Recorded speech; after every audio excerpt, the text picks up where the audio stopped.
There's significance to those words, very carefully chosen, because our mission agency moved from Reading, Pennsylvania, about an hour from here, down to Dallas, Texas, or Richardson, about, 5 years ago. Time escapes me. And down there, that's the way they talk, It's not enough just to say y'all. They have to use the plural if it's a group like you and say all y'all. So there you are. Take that with you, and now you've learned something this morning about how they talk down there. It is different. It is a privilege to be with you once again. Now, I'm going to say something that will probably shock some of you. It was actually 50 years ago, this year, 2018, that I served an internship here in the Fellowship Church. Pause. I'm waiting for the gasps. No, not the applause. I'm waiting for the gasp. Like, no way, that guy doesn't look that old that he could have been 50 years ago. But it actually was under Pastor Clyde Robinson, and it was a great time. I learned a lot about ministry and was part of my preparation for going to the mission field in the following year, 1969. But many fond memories of, there's the gasp. Thank you. That's what yes. Many fond memories serving here and getting to know many of you, many familiar faces looking out here, and some new ones too. That's good. But this morning I want to talk a little bit, before we get into the text, about some of the literature out on the back there. There's a table as you go out, and there are some things there that are for you to help yourself too if you want to learn more about Muslims and how Muslims think around the world. Their ummah, their sense of unity that gathers, that pulls them together in their thinking and their theology. Grab that, baby, there. And then if you want to learn more about, Hindus, there's that one. They're hard to talk to. I don't know if any of you have Hindu friends, but trying to get them to, to be on the same level with you when you speak is really difficult. Somebody described it like trying to tack Jell-O to the wall, Hard to talk to you. Well, this little booklet will help you if you have Hindu friends that you want to share with. And then something that's more recent on our radar screen as a mission agency is ministry to refugees. The refugee highway is constantly changing. It's constantly moving. There's no one set course. Doors close in one area. It just skirts around and finds another point of entry. Our international headquarters for Cristar is in Malaga, Spain, which is on the southern coast of Spain, a very beautiful little city, and that has become a port of entry for refugees coming from Syria, from Iraq, and places like that. And Germany also, you've read about that in the papers and so on. So we've developed a ministry there, Cristar has, of ministering to refugees, and actually some of you could be involved in that quite easily. We have a couple that are in Germany from Hong Kong, right? And this guy had one of those highly skilled jobs in Hong Kong. I don't even understand it. It's like financial forensics, okay?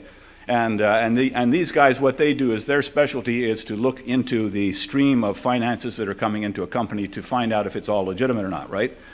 So he had this job in Hong Kong, high-paying job, and in Hong Kong everybody's always humong, very busy, very busy.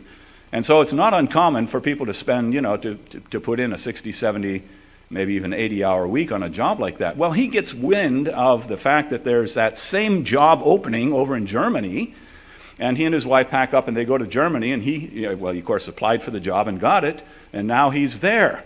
Okay, but his main target, he and his wife, is to reach the Syrian refugees that are in that place in Germany where they are. Our international director went over to visit him recently and said, I guess one concern we have is you've got this job and we know how many hours you put in Hong Kong, and do you have any time really to do the ministry toward refugees? And he said, not a problem, he said. He said, here in Germany, they pay you the same amount for a 30-hour week that we did for a 60, 70-hour week in Hong Kong, and I got all kinds of time to minister to Syrian refugees. You can be involved in missions. You really can. We're in a day and age in which things have changed completely, and professionals can find jobs and stuff around the world and find many ministry opportunities. So there's that one. If you want to know about Cristar more, here's one called Cristar DNA, our core values and our doctrinal statement if you want to learn about the mission. And then this one, how to communicate.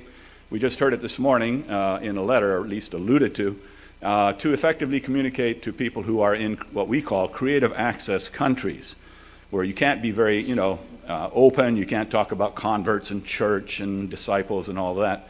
Well, this has a little code thing here, inside here, that tells you some words that you can use. For example, instead of talking about a baptism, you can talk about a swimming party. Okay? And instead of talking about the Bible, Bible studies, you can talk about book studies and things like that. So just use some common sense, and this will help you. Don't stop communicating with people in those countries. They want to hear from you. It's just you need to be a little bit more wise and cautious in the way you do that. Then there's also a sign-up list there. Be a prayer partner if you do want to continue to partner with us and haven't already or not receiving our emails. We would be delighted to put you on the list. Out the back there, just sign up. Okay? So here we are, and we are actually in the midst of a change ourselves. My wife, Jean, and I. Here's Jean over there. She's waving. Everybody see her? We've been serving for about 30 years now as East Asia Regional Director. And for us, that means for our Christar workers, we're in 7 countries in the Far East. And so they're in Mongolia, in Japan, in China, in the Philippines, in Malaysia, and Thailand. And which one have I missed? There's one other in there that I've missed. So that's where we have missionaries serving. And our primary responsibility has been toward those missionaries in a pastoral care role, combined with a team development training program that we have been conducting now for probably about 9 years, called Clarion. You can go online and you can key in clarionconsultant.org, or clarionmodel.org, and you can read a little bit about what that is. And it's using tools that will help our teams, because we do work in teams, to be more effective in what they do, to learn more about each other. And it actually surfaces some things that people didn't know, and they said, wow, really? I didn't know you were like that, and so on. And it's all good stuff and helpful, and so we've been doing that. We'll continue to do that as well. In fact, next week I'll be involved in a consultant training program down in Exton for people who want to use this for ministry in their mission organizations around the world. But now we're switching into a new role. When we were down in Dallas, Texas, at our down there where they say all y'all, talking to our U.S. director, I walked into his office and mentioned a few things, and he said, John, God loves you, and I have a wonderful plan for your life. And so I said, okay, Steve, tell me what that is. And so he said, well, for a long time I've been trying to develop this whole thing of church partnerships. And we have not done a good job of partnering with local churches. We just ask them to send their people, send money, and pray, and then, hands off, right? And we want to be more intentional about relating and helping churches in any way we can partner better together, not just on the front end, but all the way through. And so he asked if I would take that role of church partnership coordinator, and with a focus primarily on the Northeast, which was good news because I wasn't going to go down there to where they talk about y'all. I wanted to be here in the Northeast, and he said there are plenty of churches up here, and so that's what we're moving into now. And I've made a 3-year commitment. We'll see, if I can hang in there, and if I can, what happens, and prepared to extend that if the Lord will. So please pray with us in this transitional time. We really believe this is what God would have us do, and are looking forward excitedly, really, to what's going to develop out of that. Now, enough of the introductory stuff. Let's get to the Word of God. And I want to challenge you all this morning with a question. It may sound kind of funny until you hear the message. And it's written in your bulletin, actually. The question is this: are you building a tower, or are you building an altar with your life? Are you building a tower or an altar? You say, what's that about? I'm not building towers and altars. Well, in the chapter 11 of Genesis, we'll start there. We read the passage from Genesis chapter 12. We'll come to that in a second. But I want us to look at what was going on in chapter 11 before Abraham comes on the scene. And so there we read these words, chapter 11, verse 1. Now the whole earth used the same language and the same words. And it came about as they journeyed eastward, that they found a plain in the land of Shinar and settled there. Said to one another, come, let us make bricks and burn them thoroughly. And so they used brick for stone and they used tar for mortar. Then they said, "Come, let us build for ourselves a city and a tower whose top will reach into heaven, and let us make for ourselves a name. Otherwise, we will be scattered abroad over the face of the whole earth." Now, that's always seemed to me like a strange little piece of scripture there, and often wondered why it is put in there. And actually, and I know I don't have time to go into this morning, but this is the fourth of four judgments that God has brought with varying intensities upon the earth up to this point in time. The first one is when in the Garden of Eden, right?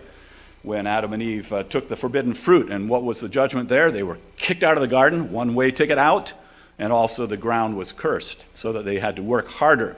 And Eve would have trouble in childbearing. And so it has gone on down to today. That's the first one. The second one is Cain. Remember, Cain goes out, and he's jealous of his brother Abel. Reason being that God accepted Abel's offering and not Cain's, which was a vegetable offering, remember? And so he gets angry and he kills his brother Abel. You know the story. And then God deals with Cain.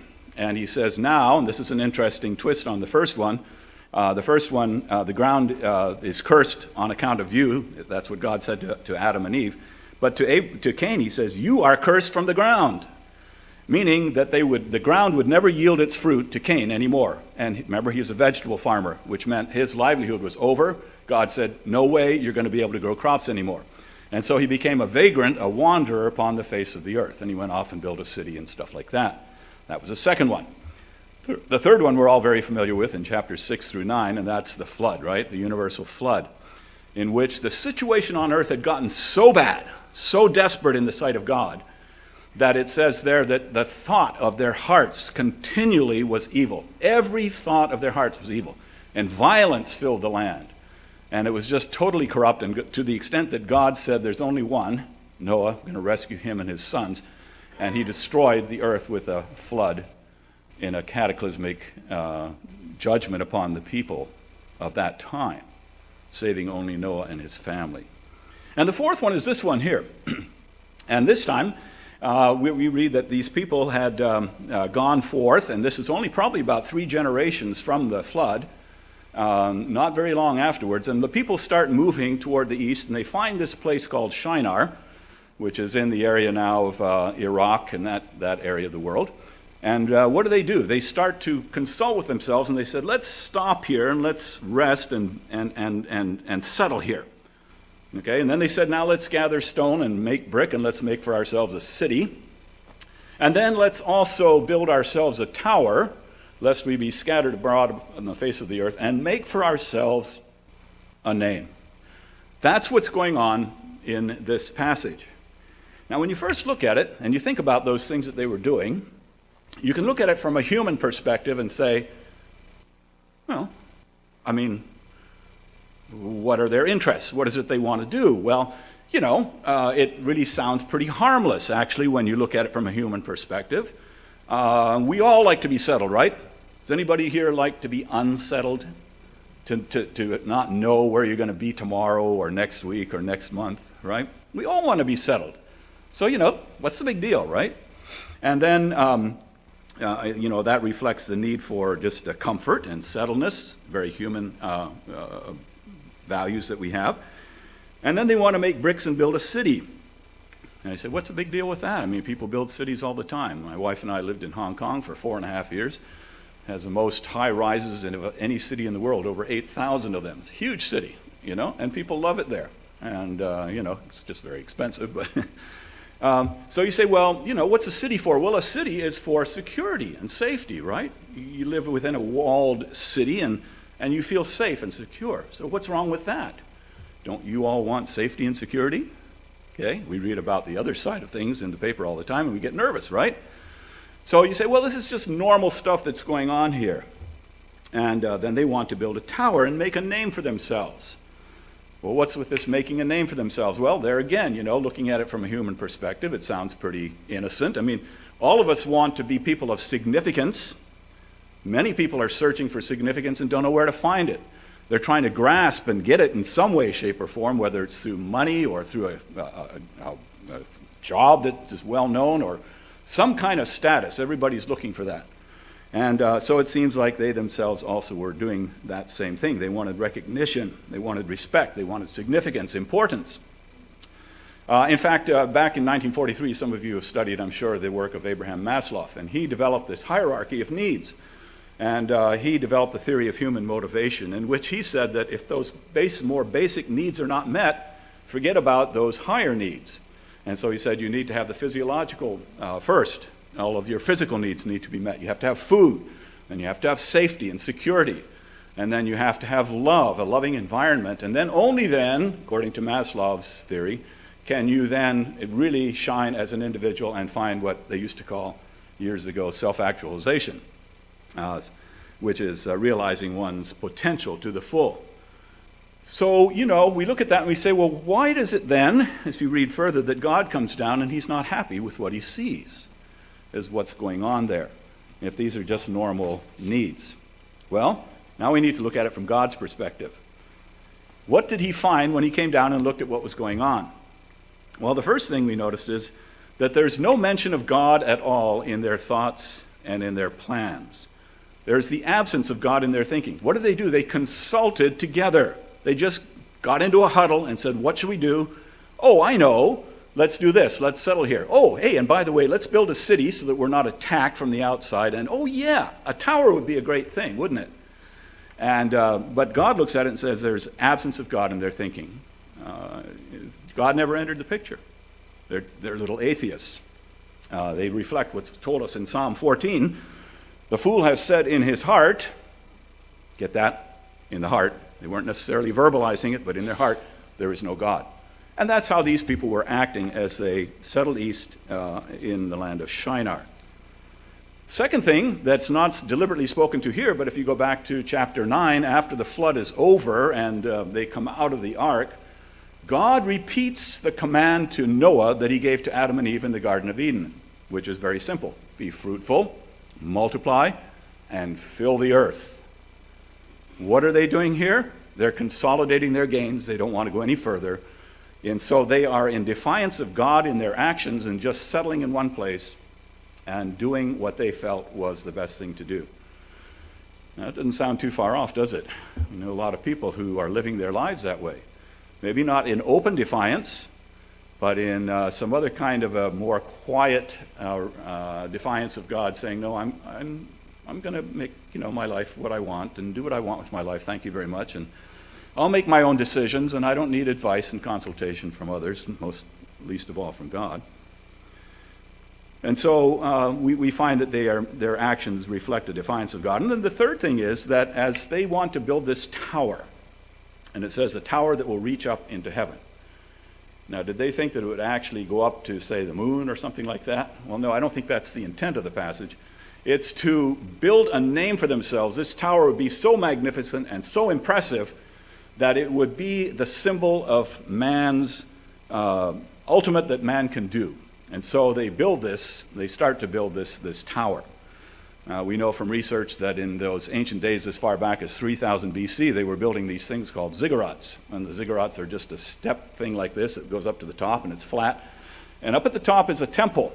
And the temple is to the local god or goddess of that particular region. And so now they've substituted, in place of God, they are now in the process of substituting themselves. It's a worship of man, humanism at its most flagrant. And this is what God sees when he comes down and sees what they are doing. Man is at the center of all. Man wants to be in control. Does that sound familiar? Are we preaching a message here that sounds really strange or offbeat? No, basically, that's what we hear in our society today, isn't it? Don't let anybody tell you what to do. Make up your own mind. Make your own decisions. You're a person of value. Just go for it. Follow your heart. That's what they were doing. Well, God came down and he didn't like what was going, and so he judged them. And you know what he did? We all know the story, right? We won't read it. He confounded the language of the people, because they were all of one language up to that point. And then as a result of that confounding of the language, they scattered abroad. He scattered them abroad through the face of the earth. Now, let me tell you, I've studied a few languages in my lifetime. I majored in German when I was in college. We studied Tagalog, which was the language in Manila, in the northern city of Luzon when we were teaching at Faith Academy.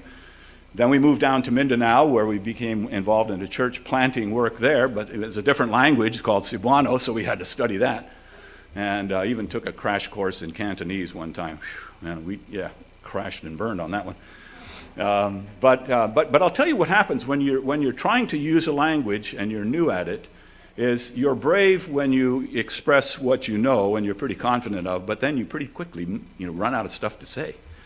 And so and they think you're fluent, in the Philippines they say, oh, you're fluent.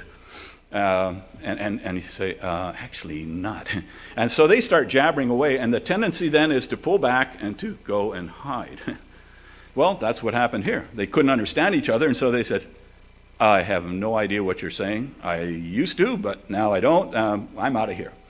And so God was very effective in his judgment, this fourth one now, upon the people. But at the same time, he was merciful and gracious in that judgment. He could have done a lot worse. But I'll tell you what, we're paying the price today for that judgment. Because as missionaries, the first thing we tell people they need to do when they get to a land, to a country, a people group, is to learn that language. We don't care if the first 2 years you don't do anything else except learn the language. Why? Because that's the only way you're going to be able to communicate with them in their heart language and be able to effectively share the good news of Jesus Christ with them, unless you're all forever and a day going to be dependent on a translator, which has all kinds of built-in problems, especially if they're not a trustworthy translator. So this is what happened. And so when you come to about the midpoint of chapter 11, we see the end of these judgments, and it's a sad story. These people scatter, they're gone, and there's nothing left. What did they want to do? They wanted to make a name for themselves. Do you know that as you search through that 11th chapter, you can't find one name of a person connected with that? Now, if you go back to chapter 10, you can, but I think that probably came later. A guy named Nimrod, but we don't have time to go into that this morning. You can check that out in chapter 10 and his connection with the Tower of Babel, or city of Babel. Now, here's the turning point. So what I think is happening is God has looked down, and we've seen the natural end of all that man has tried, and it's failed because of sin. Sin entered the world and infected all aspects of people's lives, their thoughts, their emotions, their will, and we call that original sin. But now, as we move to chapter 12, we have a turning point, because now God takes the initiative. That's the beautiful thing about the passage we read. God takes the initiative, and now he sets about to rectify the situation, to start to bring about his plan of redemption for a lost world. We've seen up through 11, it's hopeless from man's point of view. But from God's point of view, it's never hopeless, right? And God's plan is perfect. So we read the passage in chapter 12. God said to Abram, I want you to leave your country and your relatives and your father's house and go to a place that I'll show you, and I'll make of you a great nation. I'll bless you, and I'll make you a blessing. And in you all the families of the earth will be blessed. And so what does he do? We read it in verse 4. Abraham went forth as God had spoken to him. Now here's what I want to do for you quickly this morning. I want to do like two little columns here, right? I want to compare and contrast what happened in 11 and what begins to happen in chapter 12. There are 7 of them. Ready? I'm not going to be here too long. Did you say I have to 1 o'clock today? Actually, I never checked with Pastor Justin about a time, so I'm feeling pretty free.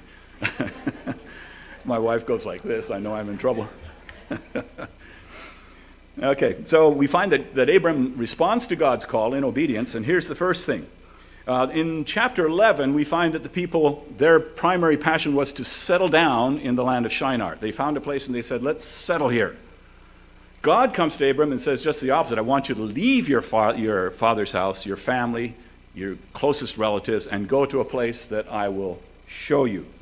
So he's told to become unsettled, to pull up stakes, and to trust God to lead him to a place that he had for him. And also, there's this little thing about age.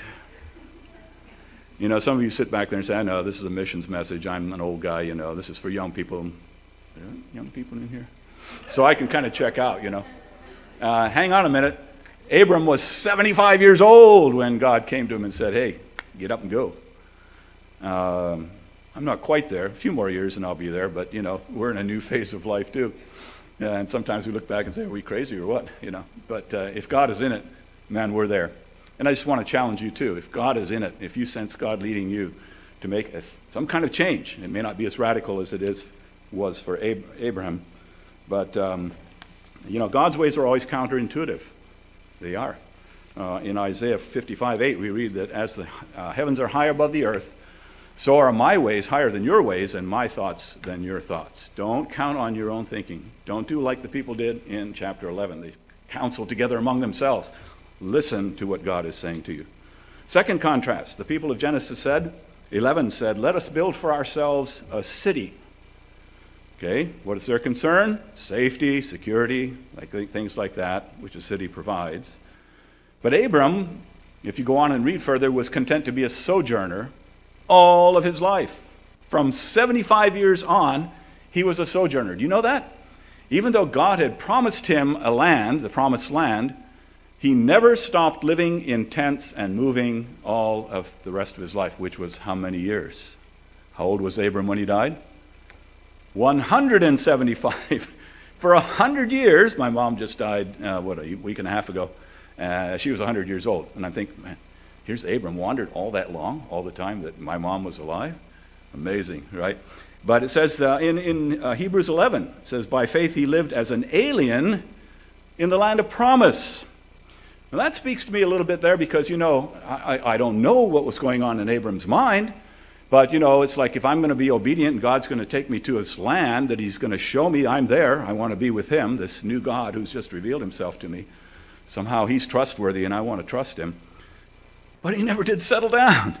He never did build a house. He never did build a city. He lived in tents with his son and his grandson, Isaac, and his grandson, all the time that they were in the land of promise. Is that amazing? God's plans, you see, are not limited by our time frame. God has a plan that expands often far beyond our own generation. And those who serve the Lord in our generation, all of us do, often don't see the net result, the end result. We don't see the end game. God says, just be faithful. Eventually you'll get the whole picture, and you'll be a little bit surprised when you see it. And so Abram was okay with that. He was content to do that. The people of Genesis 11 listened only to their own counsel. They took counsel together and said, let us do this, let us do that, let us do the other thing. Abram listened to the voice of God. He wanted to hear from God. People built for themselves a tower to reach up to heaven. What did Abram build? Well, we didn't read it in those first 4 verses, but I want to read them for you in 7 and 8 of chapter 12. Listen to what Abram did besides just living in tents and moving around. Verse 7, chapter 12, the Lord appeared to Abram and said, to your descendants I will give this land. So he built an altar there to the Lord who had appeared to him. Then, verse 8, he proceeded from there to the mountain on the east side of Bethel, pitched his tent, with Bethel on the west, Ai on the east, and there he built an altar to the Lord and called upon the name of the Lord. Abram was an altar builder. People in chapter 11 were tower builders. What's the difference? Well, a tower builder is a monument to man's achievement. Look at this great structure that we've built. We did it ourselves, folks. Isn't that wonderful? And they celebrate together, except they didn't get to do that, but that's where they were headed. What does an altar builder do? We find in verse 8 that Abram called upon the name of the Lord. He worshiped. Now, an altar in those days was not to be made with cut stones and everything. It was just stones that were put together very roughly and sacrifice put on top. It was not a monument to man's construction ability. It was just a place of worship and of saying to God, Lord, here I am. You do with me whatever you want. I'm putting my life on the altar here. It's an altar of sacrifice. I want to give up all claims to my own will and desire for my life. And I want you, Lord, to take over and show me what you want to do with my life. That's the difference between being a tower builder and an altar builder. Tower builders call attention to themselves. Altar builders call attention to God. They want God to receive the glory and the honor. Not my will, but thine be done, is what we see. People wanted to make a name for themselves. Isn't this interesting? Again, you look back in chapter 11, There are no names attached. There's no name, even though that's what they sought. What did God say to Abram? He says, I will make you a great nation, and I will bless you, and make your name great. God said to Abram, I'll make your name great. The interesting thing is, Abram didn't let that go to his head because he turned around and offered that back to God on the altar of worship. But now we have the promise of God. Isn't it much better for God to make your name great, however he chooses to do that, than for you to struggle and strive and try to make your own name great? That one doesn't work. That's a dead-end street. Nobody looks back at the end of their life and says, wow, look at what I did. Look how much money I made. Look at the wonderful job I had. But if God has blessed that life, they can look back and say, thank you, Lord. Thank you. Thank you that you used me. In humility before the Lord. Number 6, the people disobeyed God's clear command to multiply and fill the earth. Abraham obeyed God and set out to follow wherever God led him. And then number 7, the people experienced the judgment of God, didn't they? The language was confused and they were scattered. What did Abraham receive? He was a recipient of God's blessing. Listen to how many times it's there in that passage. I will make you a great nation, and I will bless you, make your name great, so you shall be a blessing. There it is a second time. And I will bless those who bless you. That's a third time. All right? And then a fourth time, in you all the families of the earth will be blessed. Blessed, blessed, blessed, blessed. Because God had Abraham's attention, and Abraham walked in obedience to God. Now, my friends, what's all that got to do with us this morning? That's ancient history, right? Facts, real history, but there's lessons here for us, isn't there? Right here in this room. What's the pattern of your life? That's really the question. And I don't mean, I wouldn't, invite you up here and give a pat answer. But I mean really looking into your own life. What has been the pattern of your life? Have you sought for your own safety and security, comfort, settledness? Make your name great, maybe not like these guys, not flamboyant, but I just really want to be a person of significance, and so I'm working hard to get there. Or are we more like Abraham, who said, Lord, whatever you want, you just tell me. I'm going to worship at the altar of the great God who's revealed himself to me. Peter and Stephanie, I'll close with this. Beautiful young couple from California. I mean, they're like like the Beach Boys used to sing about, right? I mean, handsome guy, beautiful girl.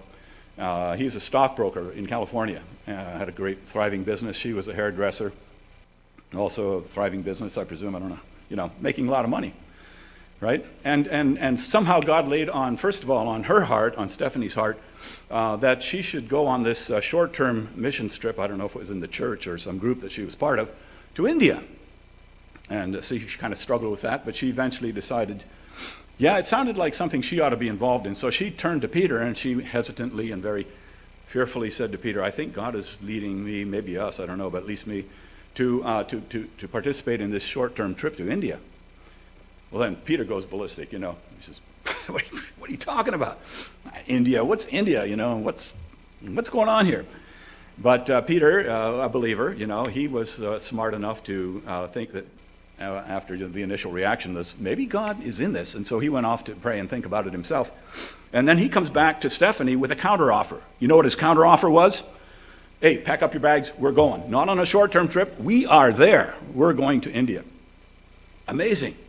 God had worked in their life and brought them to that point of decision. They came through our new personnel training organization, program, about a year ago? And then they came through we have another module called the pre-departure orientation, which is just maybe within 6 months prior to leaving for the field. And they just did that last June, came through our PDO program. We also worked with them on the Clarion training program. And they were appreciative of all that. But why am I bringing them up? Because they are just one example of people who have laid their lives on the altar, as Abram did, and has said to God, God, if you're in it, if you're in this thing, man, I'm not going to be disobedient. Forget the stock market, forget the beauty salon and all that. We're going to go. And now the problem with India is, like many countries in the world today, it's easy to get in, but it's not easy to stay in for the long haul. Because you got this little thing called visa problems, right? And you can usually get an entry visa into almost anywhere. In fact, many places you go, you just don't even have to get a visa. You walk in, they'll stamp a 30-day entry thing into your passport, and you can stay for 30 days. But try to extend that or try to change it to something that's more permanent, forget it. And India has gone ballistic on this too. And so India used to be our largest field, but one after another, as people have tried to renew their visas, they've been turned down, they've been denied. And so what Peter is doing is he's developed a business plan, a business model that he's going to present, because places like India and China understand business. Yeah? If you're making money, they say, yeah, you got a welcome carpet to come in. And so that's their plan, and they're actually hoping to leave, I think, next month for India. Study the language, and then put into place this visa platform, Lord willing. Things can change, but that's their plan. I just mentioned them because that's an illustration of what God is really looking for. He's not looking for tower builders. God is looking for altar builders. Those who will come before him, worship at the altar of God's great name, say, Lord, you take me, you do what you want. There's some 40% of the world's unreached people groups. 40% of the people groups in the world are still unreached. That means there's no viable church in their language and culture where they could worship, even if they wanted to. Doesn't mean there aren't any believers, but it means there's no viable church. 40% of the people groups of the world, which number about 16,000, by the way, so you do the math, so that leave about 6,000, I think, that are still unreached. And our passion, the passion of Christar and other mission organizations too, is to go there in obedience to the Great Commission to make disciples of what? All nations, including those that don't have, and mostly those that do not have a church in their language or culture where they could worship our great God. But you know what? God only can use those who are building altars before him. If you're interested in building a tower, God says, okay, go ahead. Do that. If that'll make you happy, whatever floats your boat. I'm looking for people whose hearts are completely mine so that I can use you. And God will. God will. God will never turn you away if you give him control. Lay your plans at the altar of worship of God. Let's pray. Father, we thank you for this instruction from your word, the contrast between this nameless group of people in chapter 11, and then the obedience of the man whose name stands out prominently throughout all of history because you've made his name great.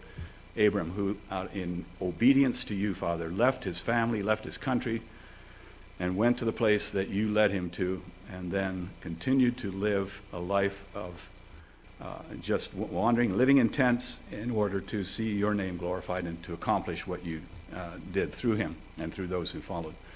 May this be instructive to us too, Father, and I pray for each one here that we would reach that point, whether we're 15, 20 years old or 75, like Abram was, that we would be obedient to whatever it is that you're telling us to do at this point in our lives, so that you might be glorified and your name be high and lifted up among the nations, and especially among those who have not yet had the opportunity to hear, or where your church has not yet been established in that language and cultural group.